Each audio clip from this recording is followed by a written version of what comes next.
Bonjour, à la une de la presse de ce jeudi 18 avril 2019, le journal L'Observateur nous parle de la révision de la Constitution. Macky dans l'urgence.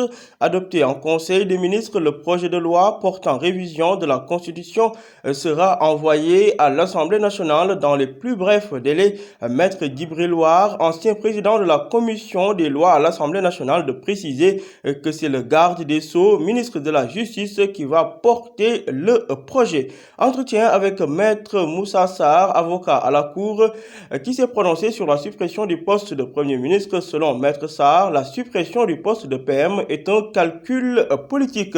Nous parlons cette fois-ci de Philippe Bon, le directeur général de Air Sénégal. Selon lui, Airbus paiera la réparation de l'A330 Neo. Tout cela à lire dans l'Observateur.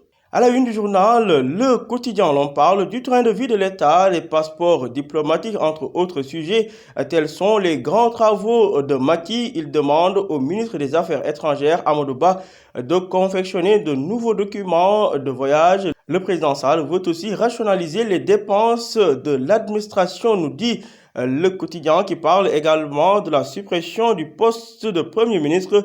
La balle est désormais dans le camp de l'Assemblée nationale qui devrait bientôt voter le projet de loi. À Kédougou, affaire de trafic d'espèces protégées, 3 personnes arrêtées pour trafic de peau de léopard. Le Témoin quotidien de ce jeudi parle de fast-track, de la suppression du poste de Premier ministre ainsi que des rencontres avec les composantes de la majorité.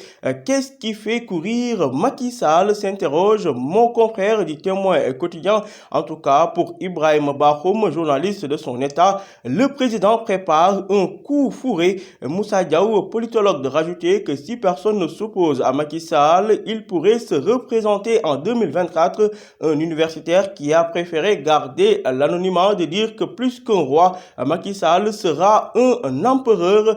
Dans tous les cas, le projet de loi portant suppression du poste de Premier ministre sera sur la table des députés dès ce jeudi, renseigne le Témoin quotidien, qui parle également du premier jour de grève des boulangers qui ont décrété 72 heures de grève, long comme un jour sans pain. Un des Sénégalais de dire ne nous ôtez pas notre bout de pain de la bouche, nous dit le Témoin quotidien, qui s'est également intéressé à l'attribution du contrat d'affermage à Suez. La SDE va saisir le ministère de l'eau d'un recours gracieux. Pour ce qui est du docteur Cheikh Kanté, l'on apprend également qu'il est toujours ministre en charge du PSE. Cheikh Kanté reste dans le gouvernement et a même siégé au Conseil des ministres. À la une du journal Enquête, contrat d'affermage de l'eau, le mortal combat, titre mon confrère Serigne Mbaye Thiam. Le nouveau ministre de l'eau va devoir trancher le recours gracieux annoncé par la SDE. Selon les experts, tout cela augure de batailles juridiques qui vont s'éterniser au détriment du contribuable. Leur solution serait de reprendre l'appel d'offres international. Un passeport diplomatique, la trouvaille de Macky Sall pour finir avec la pagaille et réduire le train de vie de l'État. Dine Maïmouna à l'école, le psychologue Babacar Diop perce le mystère dans un livre écrit qu'il dévoile à la page 7 du journal Enquête. Criminalité phonique, 3 trafiquants arrêtés avec des peaux de léopard et d'antilope, renseigne le journal Enquête. À la une du journal Vox Populi, l'on parle du secrétaire général de la Fédération des travailleurs du Sénégal, Sidi Ndiaye, qui brûle les leaders des 5 centrales syndicales. Selon Sidi Ndiaye, l'État du Sénégal est en train d'enrichir les responsables syndicaux au moment où les travailleurs s'appauvrissent. Les travailleurs tirent le diable par la queue et à force même de tirer, le diable a disparu, a déclaré Sidi Ndiaye, qui a rajouté qu'il compte interpeller l'État du Sénégal pour une commission d'enquête d'évaluation de la baisse du prix du loyer à Dakar. Parlons des premières mesures du quinquennat de Macky Sall, Macky s'attaque au train de vie de l'État, location, eau, électricité, téléphone, carburant, véhicules dans la ligne de mire du président Sall. L'on se dirige vers un recensement général du patrimoine bâti et non bâti et une réévaluation du portefeuille de l'État. Le président Macky Sall a d'ailleurs instruit le ministre des Affaires étrangères de mettre en place de nouveaux passeports diplomatiques. D'autre part, Vox Populi de préciser que la loi constitutionnelle supprimant le poste de Premier ministre a été adoptée en Conseil des ministres.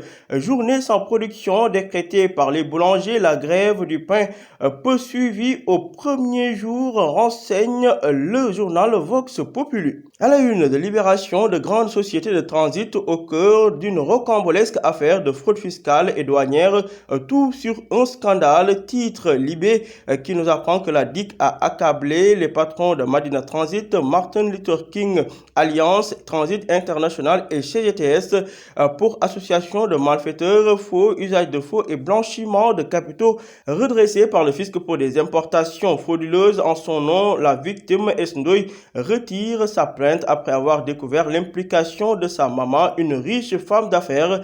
Document exclusif à lire à la page 5 du journal Libération. Suppression du poste de Premier ministre, rationalisation des dépenses de l'État et de l'octroi des passeports diplomatiques.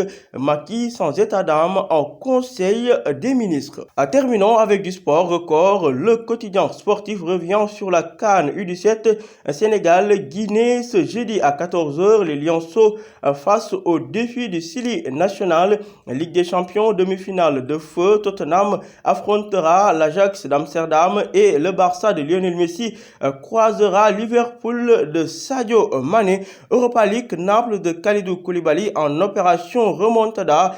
Koulibaly le sursaut ou la sortie du championnat. Koulibaly le sursaut ou la sortie de l'Europa League. Khadim Ndiaye, le gardien du Orea s'est également exprimé à la une du journal Record. Khadim compte revenir dans 6 mois après sa grave blessure. À vos journaux et bonne lecture.